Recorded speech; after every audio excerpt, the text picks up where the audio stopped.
Приветствую вас на канале Провальный инвестор. Сегодня у нас будет первый выпуск пошаговой инструкции, как еврею быть богатым, что конкретно нужно делать. Я уже 2 раза делал анонс данного выпуска, но я специально ждал, когда я закрою 23 год, получу все выплаты и смогу включить 23 год в статистику для того, чтобы вам показать, как это работает, что я конкретно делаю, насколько растут мои заработки. И поэтому я, собственно говоря, каждому еврею советую хотя бы попытаться повторить, желательно полностью, можно частично, что делаю я, для того, чтобы получить, я надеюсь, даже еще лучший эффект, чем получается у меня. Мне не жалко, зарабатывайте как можно больше, я буду только рад. Давайте разбираться. Поехали. Сегодня первый выпуск.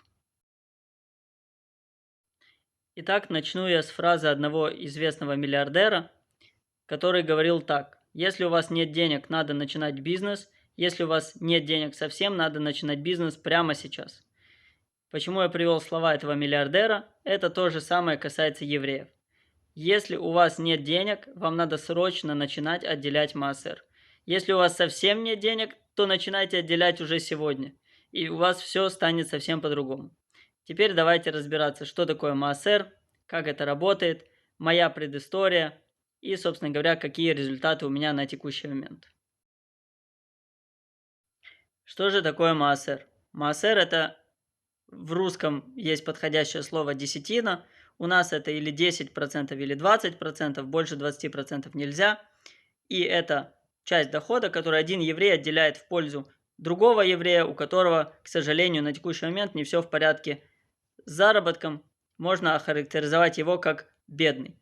Так вот, каждый еврей на основе своего дохода отделяет 10% или 20% и передает нуждающимся. Не обязательно передавать в синагогу, желательно можете найти сами нуждающихся, будет вообще топ. Лучше всего дайте ему работу, заплатите ему, сделайте так, чтобы он чувствовал, что эти деньги это не подачка, это, как говорится, дайте с уважением, это самый лучший вариант. Теперь написано так: тот, кто отделяет 10%, он ничего не потеряет, ему эти деньги вернут. Тот, кто хочет богатеть, пусть отделяет 20%. Больше 20% нельзя. Теперь моя предыстория, как я к этому всему пришел.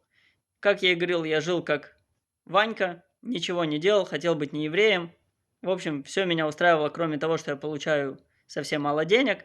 И, в общем-то говоря, я пришел как-то в синагогу, и мне мой учитель говорит, что смотри, для того, чтобы ты был богатый, вот написано, надо отделять 20% дохода. Я думаю, ну совсем дядька сумасшедший. То есть я у него говорю, как мне быть еще более богатым. Он мне говорит, ну начни раздавать деньги. Я думаю, ну совсем поехала кукуха, как говорится. Ладно. Через какое-то время у меня с доходом стало еще хуже. И я думаю, ну, конечно, 20% это трэш какой-то. Но да, еще, кстати, очень важный нюанс. Я тогда был настолько жадный, насколько о нас, как говорится, говорят слухи. Вот если бы, не знаю, кто-то умирал бы у меня рядом с голоду, я бы ничего ему не дал. Сказал бы, иди бы работай. В общем, вот настолько я был жадный. Это важно для того, чтобы понимать всю картину. И получается, я, значит, думаю, ну ладно, все-таки давай попробую, чем я рискую. Самая мелкая монета в Украине, самая мельче просто некуда, это 5 копеек. 5 копеек украинских, большие деньги. В общем, я начал каждый раз, когда приходил в синагогу, отделять по 5 копеек. Я помню, я специально разбил гривню на 5 копеек, то есть по 5 копеек номиналом, там 20 штук. Вот я ходил, бросал. И, в общем, с этого началось мое похождение к отделению маасера. Вот, потом, через какое-то время я такой думаю, ну, елки-палки, такой уважаемый человек, как я, и 5 копеек, 10 копеек. Просто пируем сегодня, шик. Потом стало 10, потом 25 копеек. В общем, я испробовал все номиналы, и 50, и гривня. В общем, потом меня так прижало, что мама не горюй, и я взял на себя 20% дохода. Это было в 2016 году. И с тех пор горя не знаю с доходом, вообще никакого, несмотря на то, что отделяю 20%, то есть остается 80%. Слава богу, нет никаких проблем у меня с 2016 года с доходом, даже несмотря на то, что у меня там компании растут, компании мои падают, все это чушь собачья, все замечательно. Может быть, как-нибудь расскажу, как я решаю проблемы со своими компаниями, там тоже все идет сейчас очень по интересной еврейской схеме. Вот, соответственно, так я пришел к тому, что я начал соблюдать и отделять МАСР, помогать другим евреям. Я не такой человек, который будет заморачиваться и кого-то искать. Я отделяю через сервис Talldot. Кто захочет, может посмотреть. Я им доверяю. Я там сам когда-то учился. И, в общем-то говоря, с 2016 года я каждый месяц четко всех своих доходов отделяю 20%. И, собственно говоря, в чем прикол этой заповеди? В том, что написано вот тут как раз начни считать, начни проверять, все ли работает, как говорится. Потому что если не работает что-то, значит ты делаешь не так. Так как я хочу, моя основная цель быть богатым, то, соответственно, я начал вести учет. Вот я отделяю столько-то, сколько я в следующем году заработал, сколько я через год заработал. Потому что мне важно, я не фраер. Я не лошара, который просто раздает деньги. У меня сугубо материальная выгода. Если не работает, я перестаю. Ну, то есть все очень четко. Поэтому я обладаю очень четким учетом. И с 2016 года я прекрасно понимаю, куда что идет, куда что приходит. Соответственно, я вот могу поделиться своими подсчетами, насколько же растет мой доход каждый год, при условии, что я отдаю 20%. Давайте посмотрим. Приступим непосредственно к разбору финансовых показателей. Я, конечно, сейчас очень сильно упростил, потому что в моем перечне у меня есть и квартальные данные, и месячные данные.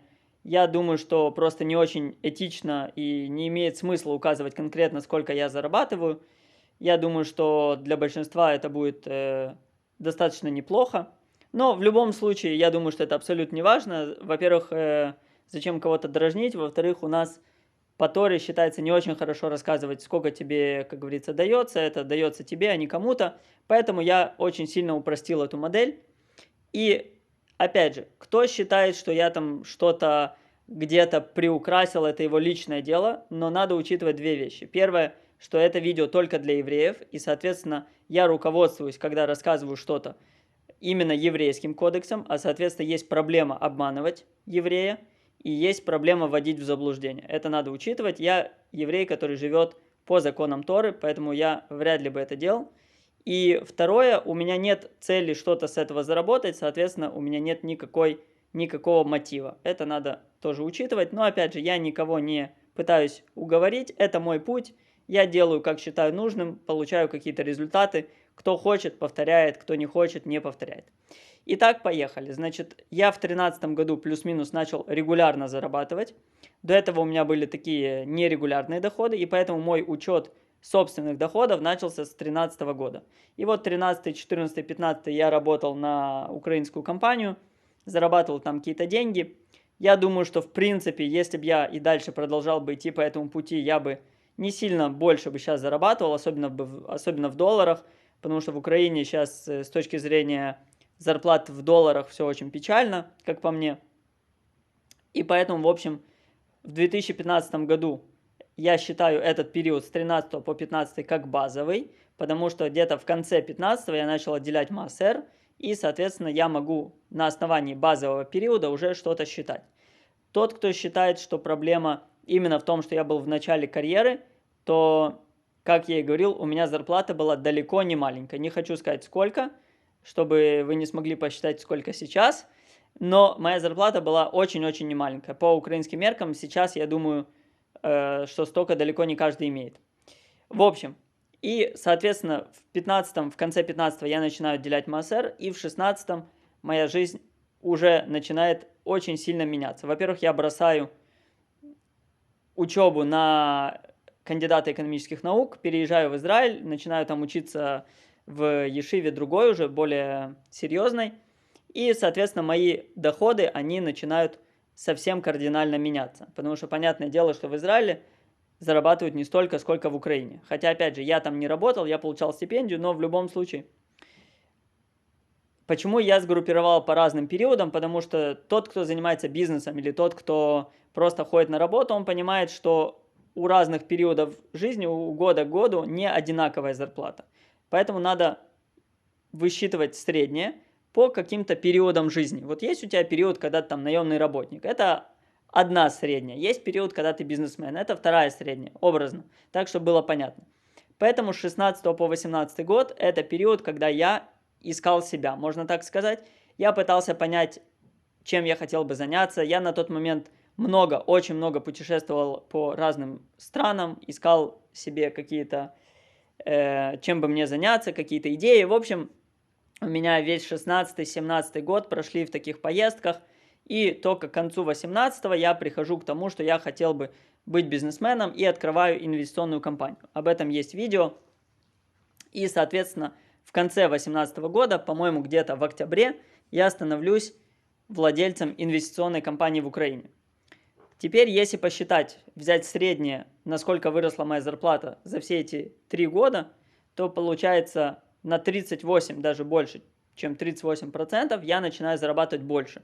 Несмотря на то, что у меня там все эти несколько лет я провожу в том, что я там, то тут, то в самолете, то еще где-то, в таких поездках, неопределенности, в любом случае я начинаю отделять МАСР, и мой доход тут же, в следующем же периоде, вырастает на 38%. Дальше, как я и говорил, я решаю основать свою компанию, и с 2018 года, с конца, можно сказать, что с 2019 мы вошли уже в полный ритм. Я украинский бизнесмен. Соответственно, я был таковым в 2019, 2020, 2021 и в 2022 году. Даже несмотря на то, что война началась где-то в начале 22 февраля, в любом случае, кто понимает, что такое бизнес, ты не можешь сразу все закрыть.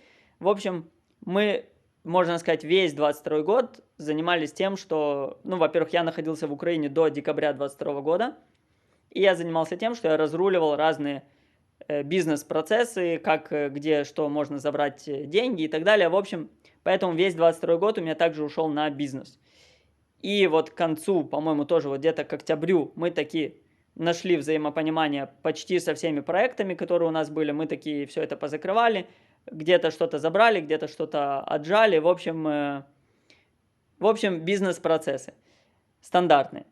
И уже можно подвести итог, что в тот момент, когда я начал быть бизнесменом, потому что, как я и говорю, тот, кто знает, кто занимается бизнесом, у тебя не каждый год рост, у тебя не каждый год есть какая-то стабильность. Бывает такое, там, 20-й, допустим, я точно думаю, что мы заработали меньше, чем, там, скажем, в 22-м и так далее. Ну, то есть, но в среднем, если посчитать сумму, которую я заработал за период своего бизнесменства в Украине, эта сумма на 60% больше, чем в предыдущем периоде. Я считаю не от базы, а считаю именно от предыдущего периода. То есть, если мы возьмем базу, это 100%, 2018 год это 138%, и от этих 138% за период моего бизнесменства я начал зарабатывать еще на 60% больше, то есть там 138% и плюс умножить на 1,6. Лень сейчас считать, но я думаю, что понятно, о чем речь. Теперь в конце 22-го я уехал из Украины, потому что делать мне там больше было нечего, и у меня начался новый этап жизни. Как я и говорил, я сейчас на текущий момент что-то между наемным работником и частным предпринимателем в Арабских Эмиратах. И понятное дело, что здесь совсем немножечко другие расценки и так далее. И поэтому можно видеть, вот как раз у нас обычно 15 числа закрывается предыдущий месяц, выплачивается там все, что тебе должны выплатить.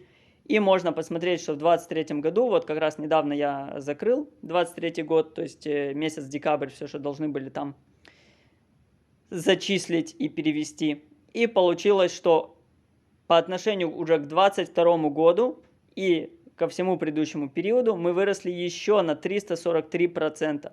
343. Я когда это увидел, я просто был в шоке. И, соответственно, на текущий момент переубедить меня отделять МАСР, я думаю, что легче меня застрелить, потому что я вижу, как это все работает, я вижу, сколько денег я начинаю зарабатывать, поэтому я ярый сторонник того, что еврей должен отделять МАСР, всем рассказываю, всем показываю, всех убеждаю, давайте, ребята, мы должны, во-первых, поддерживать друг друга, во-вторых, вы в старице оправдаете все, что вы, как говорится, отдаете, еще и заработаете.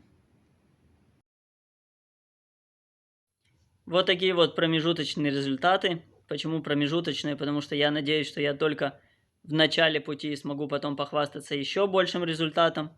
Как я и говорил, я считаю, что каждый еврей должен быть очень богатый, просто неприлично богатый. И поэтому, исходя из того, что у нас в Торе написаны все секреты того, как еврей должен быть богатый, подчеркиваю еще раз, еврей, потому что если кто-то думает, что он может повторить то же самое и будет такой же результат, являясь неевреем, я не знаю, как у вас это работает, никогда не читал никакие другие книги, мне это не интересно, и поэтому у меня нет для вас какого-то решения, кроме как идите на работу. Поэтому для евреев, ребята, самый лучший способ, который я проверил, что на себе, что все работает, у меня есть все расчеты, начните вести свои, это начинайте отделять массер. Вы увидите, как просто из бронзбойта начинают в вас лететь деньги просто со всех сторон, которые только возможно. И я думаю, что когда вы это увидите, вы потом вас за уши не оттащишь от того, чтобы искать еще еврея, кому бы отделить и отдать эти там 20%.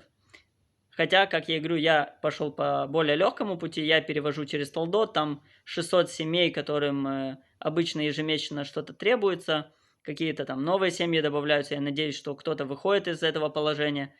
В общем, есть, к сожалению, евреи, которым такая помощь была бы очень кстати. Это только первый мой шаг и первый секрет на пути к финансовой независимости. Есть и другие, и мы будем о них еще говорить, поэтому мы не прощаемся. И этот выпуск, как и предыдущие, я заканчиваю на такой ноте. Если вы еврей, помогайте другим евреям, думайте о том, что им нужно сегодня. Делайте максимум для того, чтобы им помочь.